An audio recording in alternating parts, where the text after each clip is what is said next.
And hello to you, and how are you doing, folks? I was chatting with author James Withey yesterday on Skype, and I thought it would be nice to share what he had to say. He's a lovely guy with a lot to say about depression, you see. He's literally written the book on it, and as somebody with depression himself, he's got a lot of insight to offer us, he really, really does. So I hit record on Skype, and this is what he had to say. So, hello, James. Hello, Richard. Lovely to be Hello to you. For subscribers to my podcast, then you might not have stumbled across my videos or anything like that before, but this little conversation that I'm going to have with author, therapist, writer James Withey, I'm going to add it to social media. I'm going to stick it on Twitter, put it onto my Facebook profile, put it onto YouTube, and it's going to be something quite interesting for a lot of you to listen to, because James, amongst other things, has got a book out very, very soon that I think we all might be interested in picking up a copy. And it's got the hilarious title that really catches the eye and catches the ear of How to Tell Depression to Piss Off. And I think there's a lot that James can tell us about mental health that sits with what I talk about on the podcast a lot. So, James, welcome aboard. Thank you. Thank you very much. Kicking around. I've seen your name pops up on Twitter every now and again as you post something. And there was one thing you posted very, very recently, which was, I think you were a little bit angry because something you were angry about everybody sort of using the word resilient. I think a lot of people would be interested to know the bee in your bonnet and the reason for it to be there, and about how people get the wrong end of the stick about that. What got the bee in your bonnet, James? What was all that about? Well, I often get my bees in the bonnets about mental health stuff, but I think in particular the word resilience and how it gets kind of bandied about in relation to kind of mental illness can be really unhelpful, So it's a kind of a more modern version of pull your socks up to me. And that's kind of what gets me, is that, when my depression is really bad, there's no way that resilience is going to help me, because, I am trying to get out of bed and I'm trying to get to work, and depression is telling me I'm an idiot, and, I can hardly move 2 meters across the road. And then to have somebody go, you just need to be a bit more resilient about this. It's kind of like, no, you're not getting this. I've been trying not to throw myself off a cliff yesterday. Don't tell me to be more resilient. So I think these words, in relation to kind of serious mental illness, are really problematic, because they kind of dilute the real pain that you go through with something like depression and other, serious mental illnesses. And it's it's a bit like it's okay not to be okay. It's kind of after a while you just kind of go, do you know what? Being okay is really hard, and actually a lot of the time I'm just not okay, and I'm not okay with that. Because I'm feeling a lot of pain. So I think it's these words that get banded out without really realizing how painful, how difficult, how challenging mental illness can be. So, I mean, and because we have depression as used as a word, as an adjective, as well as a serious mental illness, then things get really confused. So, we kind of talk about being a bit depressed if our football team's lost the match. It's like, no, these things are really, really, really different. And then I think words about like resilience get kind of bandied about. And those of us are going, it's almost like, you just need to be a bit tougher, and then, depression will go away and you'll be fine. And it's like, no. I was talking recently on a podcast episode about phenomenology. Yeah. The idea that everybody's experiences are subjective. Everyone's got their own world. And it reminded me of, and I mentioned this on somebody else's podcast when I featured on it recently. So apologies if you've heard me tell this story before. But I was in a supermarket a couple of months ago. This was before the lockdown, obviously. And I heard somebody in the queue in front of me say, chatting to the person they were with, that they didn't know why their sister had depression. She's got nothing to be depressed about. She said, I've got more on my plate than she has, and I'm okay. And I thought, it depends how big your plate is. Because if you've got a really big plate, then fine. You can carry all the Ferrero Rochers and loose oranges as possible. But if you've got a tiny little saucer and you're trying to carry the ingredients for a Sunday roast, you're not going to be able to carry it. You're going to drop everything and you'll feel like giving up, just chucking the plate down and going, forget this. Absolutely. And we don't realise that, not just from somebody from the outside watching it, but from the inside experiencing it. Somebody with depression doesn't realise, and because the nature of depression, spiralling them down, says, well, clearly I'm a piece of crap, otherwise I wouldn't feel this way. And I am this way because I'm a piece of crap. I'm just down. And it's okay to say, I found it really hard to get out of bed. When somebody comes to therapy and they don't think that it's a big thing. They've been very anxious for days about meeting a therapist, and they do it and they come and sit down for that initial session. That's a huge thing. It's massive. And to them, they think, well, can't anybody do this? Not when they've got major depressive disorder. No, it's difficult just to have a shave, let alone actually get out of bed and get dressed and do the lot and come here. And it's no surprise if people reschedule that very, very first session. And that's one of the reasons why I make my podcast. Well, it's the main reason why I started it. That, and I'm a little bit of a narcissist, but I wanted my voice out there so that potential clients who were going to see me could get to know me a little bit first and create that therapeutic relationship and go, okay, I think I feel like I know this guy already, and it means that their first session goes so much easier. So, James, tell me a little bit about, from your perspective. I mean, as a therapist myself, I see a counsellor every couple of weeks, have done for a very long time. There's a part of me that thinks, do I really need this? But every time I sit in front of them, there's something that comes out that is important. And I think, this is never going to stop. I enjoy this too much. And I don't think I'd be a very good therapist if I stopped therapy. I have to value that. So you've got experiences on both sides there of both being a therapist and having depression.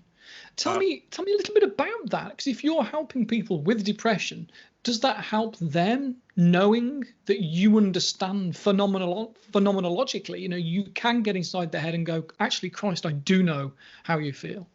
Yeah, I mean, I don't do much counselling these days. You know, I am much more of a client than a counsellor. But I worked as a counsellor for, years and years and years and years and years, and in social care for a good 20 years within mental health and addictions. And so, yeah, until I was kind of acutely ill, I was very much on the helper side. So including doing things like suicide prevention training and working in mostly in Glasgow, in kind of really rough areas of Glasgow with kind of a lot of deprivation, and doing a lot of counselling. So yeah, and then when I got kind of acutely ill with depression's always been around for me, but it was kind of manageable until about 10 years ago. And then when I got really ill, it was really interesting, because literally I went from, I was delivering suicide prevention training. One day, 6 months later, I was in psychiatric hospital. And, and I always used to say to people in training going, mental health doesn't discriminate. We can be, at one place, one time, and then we can be in psychiatric hospital like I was on, 15-minute suicide watch, within months, because that's how powerful it is. And that's how much it doesn't discriminate. And there's no reason why, I should be immune from it just because, the helping professions, we know that loads of people in the helping professions have mental health problems. So for me, what I got from being a counsellor was exactly what you're saying, which was the difficulty of going to counselling for the first session, because everything is telling you not to go and it's your fault and it's not going to work and you're an idiot and so on and so on and so on. That step is just huge. It's so hard. I mean, as is phoning a helpline, because depression is telling you that you're not worthy and everything is your fault, including this depression, and you're ugly and disgusting and all those other things. And why would anyone want to help you? And why would it be effective? Because you're different, and so on, so on. So I knew from being on the side of a counsellor when people came to that first session how hard that was. And now I'm kind of on the other side much more. You know, me making a phone call to a helpline or keeping my, you know, appointment with my counsellor is really hard at times, because you're battling against, you know, something that feels like you, but is the illness telling you not to do it because it's not going to be helpful. And also saying things like, you know, I was having this in counselling the other day going, oh, I'm just being a really bad client, you know, I'm just being, you know, this is terrible, this poor guy, I'm just being a terrible client. You know, so all this stuff kind of runs through our head. Not just with depression, you know, it does with other ones, but certainly with depression, you've got this kind of battle going on between kind of depression going, you're an idiot, and slapping you around the face. And also kind of the other bit going, oh, but I really need some help. But I really need some help, and I really need someone to understand the pain that I'm going through. And I need some compassion. I need someone to sit by me, and I need to let stuff out. So, you know, I talk a lot about, you know, the simple fact that if we've got loads of stuff going around in ourselves, that getting it out is just really useful. And, you know, there are PhD studies to the end of the world about the importance of talking. But for me, it's as simple as that. If there's loads of stuff going around in your head, getting that out is a cathartic process, is a useful process. That alone is useful. And then you've got the kind of a building of a relationship with somebody else who can try and get to know you and understand what it's like. I was trying to describe depression to my counsellor the other day, and it's so hard to describe that, you know. And I'm kind of going, oh, you know, it feels excruciatingly painful and it feels empty. But actually that process of me describing it to him has been really useful, because it's made me understand it a bit more, and it's made him understand me. And so then things start to whir and things start to heal because of that relationship. I think of myself as quite a happy bloke. And I mean, there is this character that we all play to the external world, and I play it. And and I remember when I first started at a particular clinic in Tamworth in Staffordshire. I think I started maybe in October, and then in the spring we had a staff barbecue in the car park. And my colleagues met my wife for the first time and said something like, "Is he always like this?"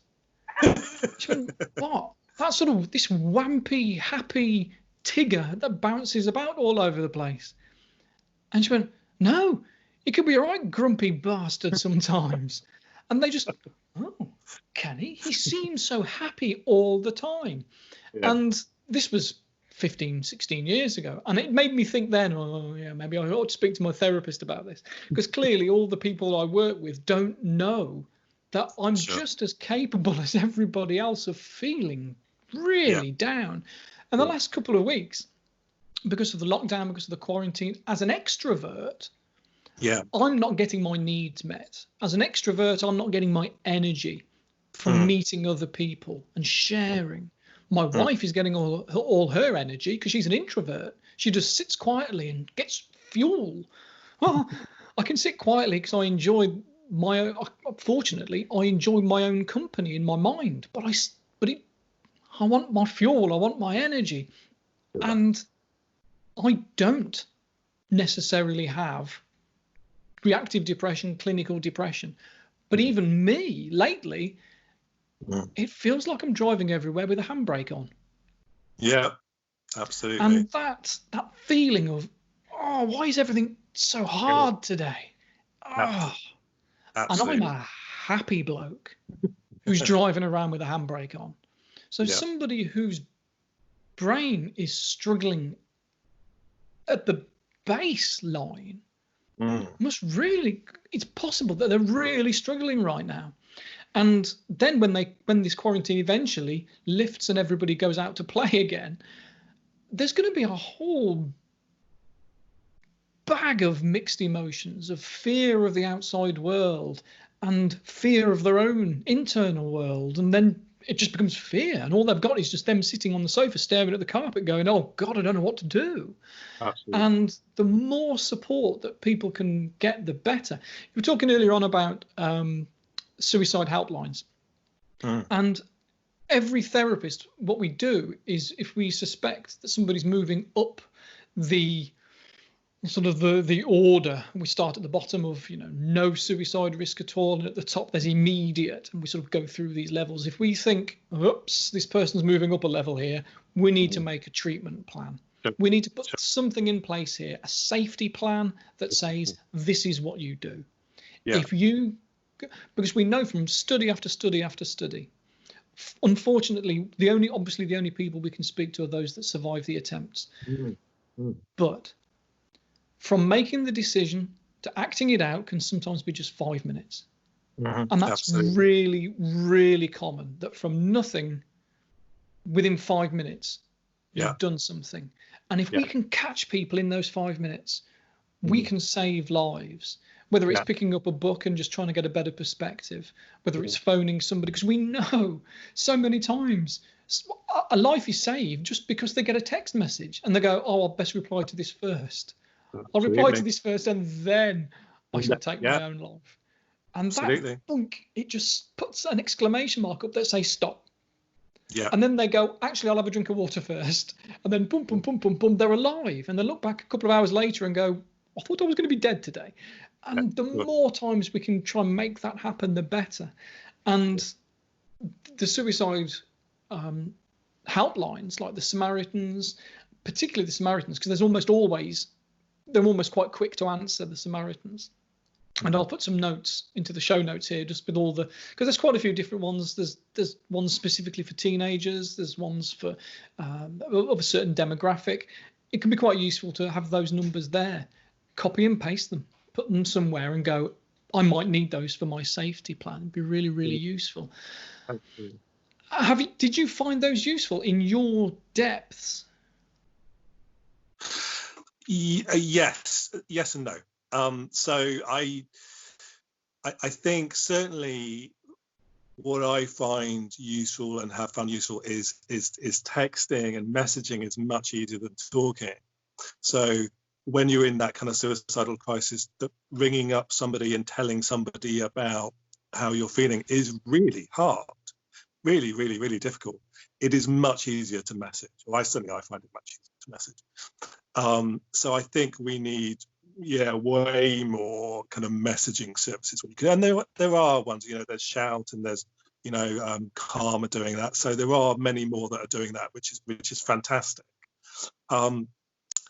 Yes, so for me, I found some of them useful, but I suppose I also developed my own techniques of how to manage it, and a lot of the time that is simply stopping and looking at time passing and seeing that I'm still alive. So another kind of cliche, so people talk about, oh, you need to take it day by day. Certainly with depression, days are 60 years. You can't, it's like tell somebody in severe clinical pain with depression to take it day by day is just nonsense. It's minute by minute, surely. Second by second. Second by second. Certainly for me, it's second by second. So, what I'll do often is I'll look at my watch and I'll look at the seconds pass, and I'll see that time is passing and that I've survived each second. And then that second gives me evidence that I can carry on. And sometimes I go to bed. Sometimes I simply go to sleep. So I've kind of developed ways to protect myself. Because my particular type of depression is pretty severe. So suicidal thoughts, come along a lot. I also kind of recognise that those thoughts don't belong to me; they belong to the illness. So I try and kind of separate out what is the depression tell me, which is going, go and jump off a cliff. This is definitely the right thing to do, with the other bits of me.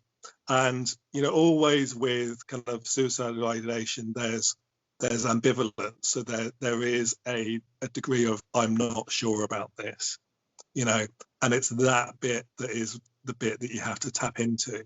So, and somebody else doing that with you can be great, but actually, certainly what I found through training and working with people, and then kind of, I suppose, working with myself, is that I still need to talk about the suicide bit. So we have a kind of thing, I suppose, in this country where we don't want to talk about the suicide stuff. So it's like, oh, what we'll do is we'll just focus on the lovely flowers. Are there lovely flowers in your life? Let's look at the lovely flowers.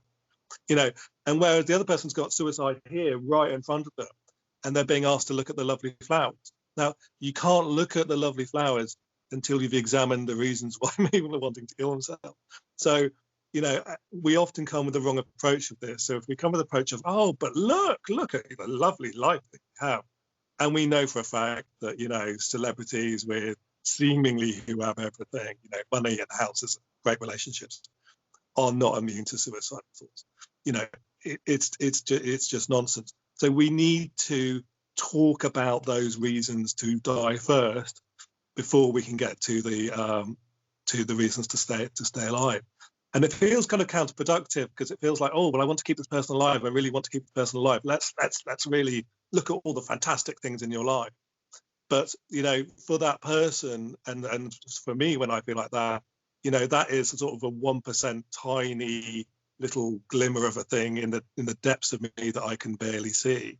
I have to get through all the other stuff and talk about all the other stuff and especially talk about the pain, talk about how painful it is, and be met with compassion. Really, really importantly, be met with compassion. So I've had some fantastic experience myself of, you know, people on crisis helplines, and some not so good ones. And the not so good ones have been when I haven't been met with compassion, of somebody saying, this sounds horrendous for you. I'm so sorry you're in so much pain. You know, rather than going, oh, okay, so let's look at, you know, why don't you take a hot bath? You know, if I could count the number of times people have told me to have a hot bath, you know, it's like, no, I need to talk about the suicidal thoughts, and don't tell me to look at the flowers until I feel a bit more ready to look at the flower. So I think, you know, helplines do fantastic stuff. I guess I would also say, you know, they are also manned by individual people. They are not just sort of one organization. So, you know, if you have a, you know, not so good experience with somebody, then don't immediately write it off, because you might have another great experience with somebody else. Because they're just people. They're people on the end of a phone, you know. So yes, experiment which one works for you. So text messaging for me, the messaging is for me is much more effective. And if it doesn't work, you know, have another go. But I would also kind of do a shout out to the helplines to say, please meet with compassion. Please meet that person with compassion. Realize how hard it's been to phone, to actually reach out, and please acknowledge the pain first. Acknowledge the pain and talk about the dark stuff, you know, which we don't really want to talk about the dark stuff. But for the person with the dark stuff, that's at the front of their brain. That's the only thing that feels like it's going on. And that has to be talked through. So many times somebody will say to me in therapy that it's the first time they've ever said those words. I want to kill myself. I want to die. They've never said those words before to anybody because they've been terrified of how people would react. So when they can vocalize it and put it out there to a therapist, it feels safe. They've got somebody there listening to them, and it gives them that corrective experience that it's okay to talk about this, because they've not been able to talk to their partner, they've not been able to talk to their friends or their family because of the depression. The depression makes it feel like they can't talk to people and drag them down, because then they feel guilty, and then that's more emotion on top of it all, and it just ruins everything. So how about I just bottle it all up? Now, it's important that we say there's no one rule, is there? There's no one technique. Somebody will say, well, what do I do to stop my thoughts? Well, sometimes it's not stopping them, it's accepting them. Well, how do I learn to accept them? You know, you have to do it your way. And there's not one podcast you can listen to. There's not one YouTube video. There's not one book to buy. There are thousands of different approaches and perspectives, and we need to find out what works for ourselves. Absolutely. And it's not as if in the modern age we don't have the ability to do that anymore, because we really do. But depression stops us from seeking help. It really, really does. So, James, tell me a little bit then about your book, How to Tell Depression to Piss Off. When's that released? It's been released. So yes, it was released last week. It was released. Yeah, brilliant. Absolutely. So yeah, I released a book a few years ago called The Recovery Letter, which is a kind of a collection of letters from people with depression writing to those who are kind of suffering at the moment.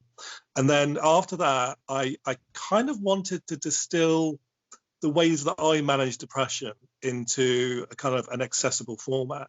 So I know a lot of my recovery has been psychiatrists and people recommending massive cognitive behavioral therapy books of 500 pages and me going, well, I can't read a paragraph, I can't read this, and for a long time, those were the kind of books that got recommended. And for me, it was just hopeless. It's like, I can't read this. There's no way I can read this. So I kind of wanted to write a book that distilled the stuff that I do to get through. And I kind of take quite a combative approach to depression, which is I often, so for example, I imagine my depression as a cookie when I start beating the cooker about its head, or I talk back a lot and I get angry. Not just, those are just some examples, but I realized that, there were a number of ways that I used to help manage it, And I also wanted to write it with some humor. Because if you've got major depression and then you're reading about depression, that can be really tough. So for me, because it's such a kind of dark subject, you've got to lighten it up. And so I use dark humor a lot, a huge amount of dark humor with my own depression, which helps massively. So I wanted to put a lot of kind of humor into it. So it's 40 ways. And and people don't need to try all the ways, if you tried every one and did all of them at the same time, that would be way too much. It's a kind of pick and choose, and it's a book that you don't need to read from cover to cover. You can just flip open and get to the right, find one that you particularly want to try and have a read of that. And if it doesn't work, try something else.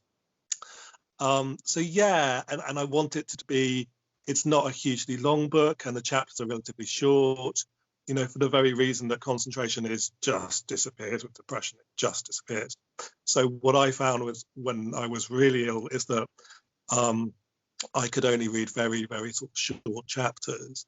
And kind of that's what I wanted to do with this book, really, was to make it short, make it accessible, make it clear, shove in some humor in there as well. And let people try different ways to manage it. We're all really different and we all try different ways. But I realized that I was kind of using a lot of really solid ways continually to manage it. And having sort of been on the other side of the fence as well, knew that some people were using those techniques as well. Brilliant. Well, thanks very much for sharing it all with us. I look forward to reading it. That's How to Tell Depression to Piss Off. Is available now by James Withey. And if you have any further questions about it, where do people find you, James? What's the best way to get hold of you if they wanted to learn more about you? That'd be Twitter? Yeah. So Twitter is James W. Withey. My website is jameswithey.com. So you can find me on either of those. Send me a message, say hello. That would be lovely. Excellent. Lovely meeting you, James. Have a super day, and I look forward to hearing so much more about what you've got to offer us in the future. This is going to be fantastic. Thank you. What a great guy. I've added some links in the show notes to his book on Waterstones. So if you want to go and get that, feel free. It'll be really, really good for you. And also I've added some links to a few different crisis helplines as well. I hope you enjoyed listening. And if you need any further support, just reach out. Okay? Enjoy your day. Take care, folks. Bye.